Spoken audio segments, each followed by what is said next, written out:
Hello everyone, welcome to Pathak's Adda. History special mock test third को हम discuss कर रहे थे। आगे इसी वीडियो को कंटिन्यू करते हैं। चलिए देखते हैं आज का नेक्स्ट क्वेश्चन। अगला प्रश्न है, औरंगजेब ने किसको साहिबाद उज जमानी उपाधि प्रदान की थी? ऑप्शन है फर्स्ट शाइस्ता खान, सेकंड अमीन खान, थर्ड जहां आरा, फोर्थ रोशन आरा, फिफ्थ उपयुक्त में से कोई नहीं अथवा एक से अधिक। तो बताइए इसका सही आंसर क्या होगा?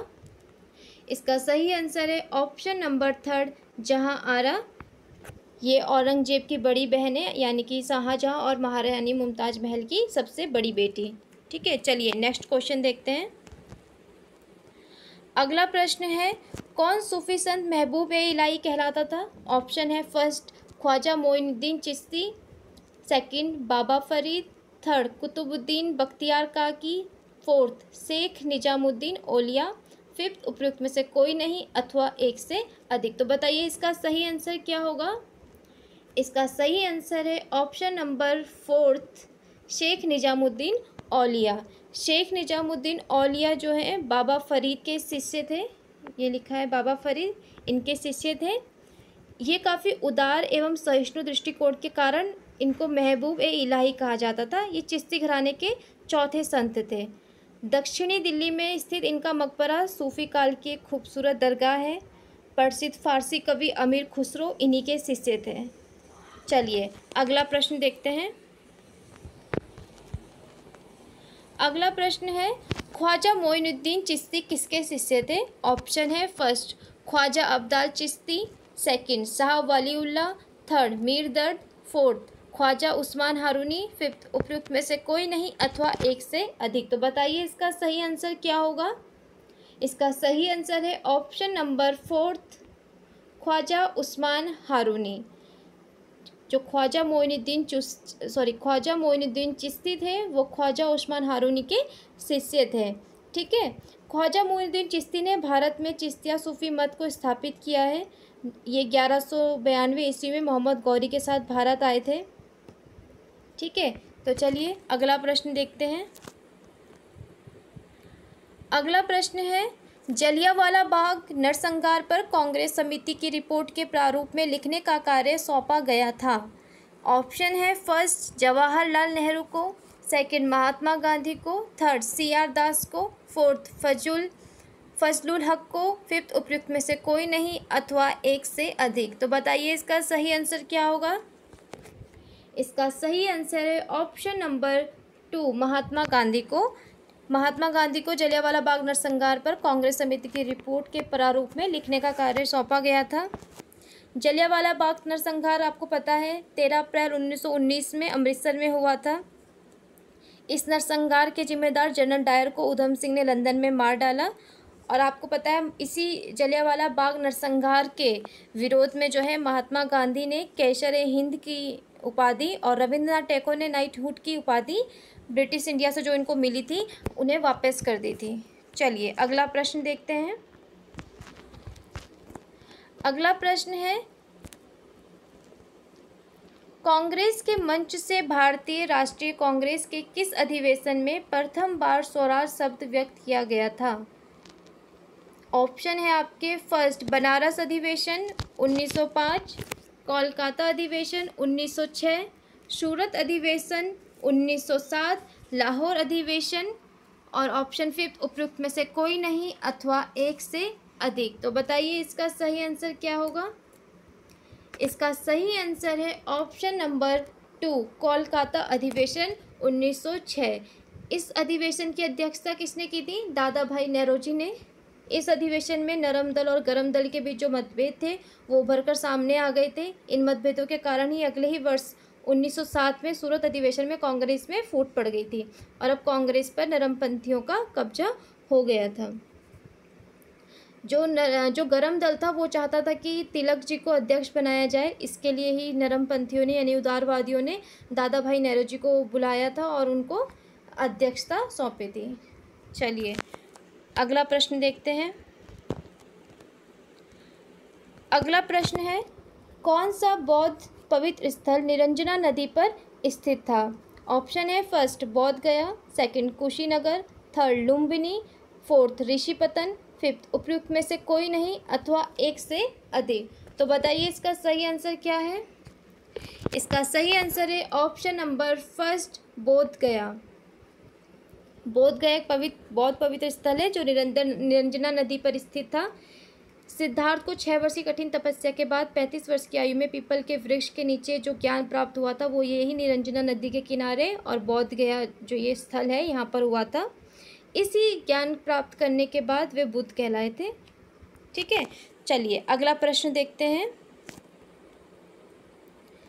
अगला प्रश्न है, अशोक का समकालीन तुर्क में कहाँ का राजा था। ऑप्शन है फर्स्ट मिस्र, सेकंड कोरिन्थी, third Macedonia, fourth Syria, fifth उपयुक्त में से कोई नहीं अथवा एक से अधिक। तो बताइए इसका सही आंसर क्या होगा। इसका सही आंसर है ऑप्शन नंबर 1 मिस्र। चलिए अगला प्रश्न देखते हैं। अगला प्रश्न है, राम मोहन राय को राजा की उपाधि किसने दी थी। ऑप्शन है आपके फर्स्ट लॉर्ड विलियम बेंटिक ने, सेकंड अकबर द्वितीय ने, थर्ड ब्रह्म समाज के अनुयायियों ने, फोर्थ सती प्रथा का विरोध करने वाले बुद्धिजीवियों ने, फिफ्थ उपयुक्त में से कोई नहीं अथवा एक से अधिक। तो बताइए इसका सही आंसर क्या होगा।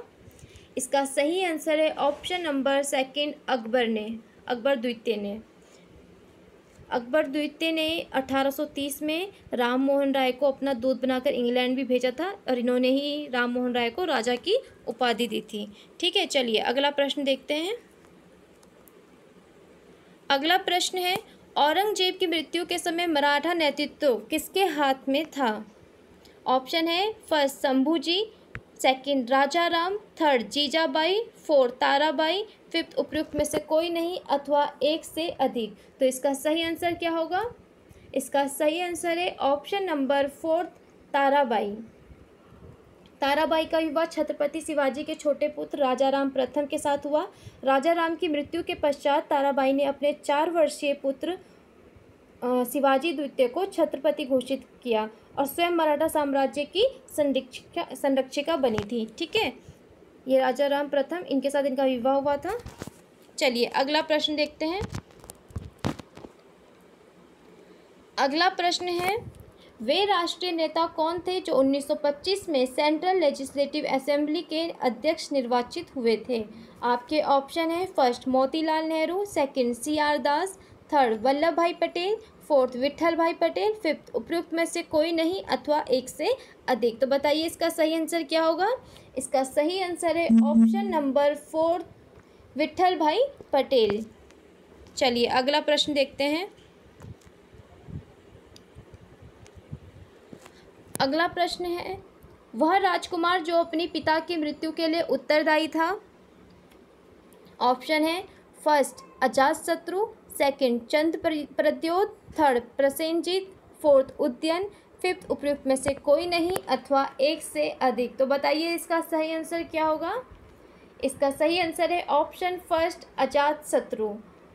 अजातशत्रु के समय की आपको सबसे महान घटना पता है, बुद्ध का महापरिनिर्वाण हुआ था कुशीनगर में, जो कि मल्ल राज्य की राजधानी है। और अजातशत्रु मगध का एक प्रतापी सम्राट था और इसके पिता जो थे वो थे बिंबिसार, जिनकी मृत्यु के लिए ये उत्तरदायी थे। ठीक है, चलिए अगला प्रश्न देखते हैं। अगला प्रश्न है, गौतम बुद्ध का महापरिनिर्वाण जिस राज्य में हुआ था वह है। अभी हमने ये डिस्कस किया, तो बताइए इसका सही आंसर क्या होगा। ऑप्शन है आपके फर्स्ट अंग, सेकंड मगध, थर्ड मल्ल, फोर्थ वत्स, फिफ्थ उपयुक्त में से कोई नहीं अथवा एक से अधिक।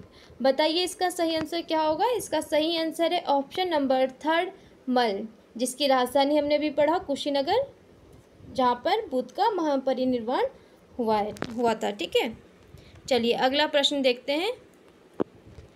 अगला प्रश्न है, बुद्ध ने सर्वाधिक उपदेश दिए थे। कहाँ दिए थे सर्वाधिक उपदेश। ऑप्शन है फर्स्ट वैशाली में, सेकंड श्रावस्ती में, थर्ड कौशाम्बी में, फोर्थ राजगृह में, फिफ्थ उपयुक्त में से कोई नहीं अथवा एक से अधिक। तो बताइए इसका सही आंसर क्या होगा। इसका सही आंसर है ऑप्शन नंबर 2 श्रावस्ती में। श्रावस्ती कौशल का प्रमुख नगर था और उसकी दूसरी राजधानी भी थी। यहाँ पर बुद्ध ने सर्वाधिक उपदेश दिए थे। चलिए अगला प्रश्न है, पहला गुप्त शासक जिसने सिक्के जारी किए थे। ऑप्शन है फर्स्ट श्रीगुप्त, सेकंड चंद्रगुप्त प्रथम, थर्ड समुद्रगुप्त, फोर्थ चंद्रगुप्त द्वितीय, फिफ्थ उपयुक्त में से कोई नहीं अथवा एक से अधिक। तो बताइए इसका सही आंसर क्या होगा। इसका सही आंसर है ऑप्शन नंबर 2 चंद्रगुप्त प्रथम। जो ये सिक्के हुआ करते थे इसमें एक और चंद्रगुप्त का चित्र अंकित था तथा दूसरी ओर रानी कुमार देवी को अंकित किया गया था। और जो इस गुप्त काल में जो स्वर्ण मुद्राएं चलती थी उन्हें दिनार कहा जाता था। चलिए अगला प्रश्न देखते हैं। अगला प्रश्न है, दिल्ली के किस सुल्तान ने ब्राह्मणों पर भी जजिया कर लगाया था। आपके ऑप्शन है फर्स्ट बलबन ने, सेकंड फिरोज तुगलक ने, थर्ड अलाउद्दीन खिलजी ने, फोर्थ मोहम्मद बिन तुगलक ने, फिफ्थ उपयुक्त में से कोई नहीं अथवा एक से अधिक। बताइए इसका सही आंसर क्या होगा। इसका सही आंसर है ऑप्शन नंबर 2 फिरोज तुगलक ने। जजिया कर क्या होता है। यह एक प्रकार का धार्मिक कर है। ठीक है, भारत में सर्वप्रथम मोहम्मद बिन कासिम ने सिंध प्रांत के देवल में जजिया कर लगाया था। इसके बाद दिल्ली सल्तनत का प्रथम सुल्तान फिरोज तुगलक था जिसने यह जजिया कर लगाया था और यह पहला सुल्तान था जिसने ब्राह्मणों पर भी जजिया कर लगाया था। चलिए आज के हमारे प्रश्न हो गए हैं। तो अगर आपको हमारा ये वीडियो पसंद आया हो तो प्लीज़ इसे लाइक करें, कमेंट करें और अपने दोस्तों के साथ ज़्यादा से ज़्यादा शेयर करें। और जिन्होंने हमारे चैनल को अभी तक सब्सक्राइब नहीं किया है तो जल्दी से सब्सक्राइब करें। Thanks for watching, have a nice day.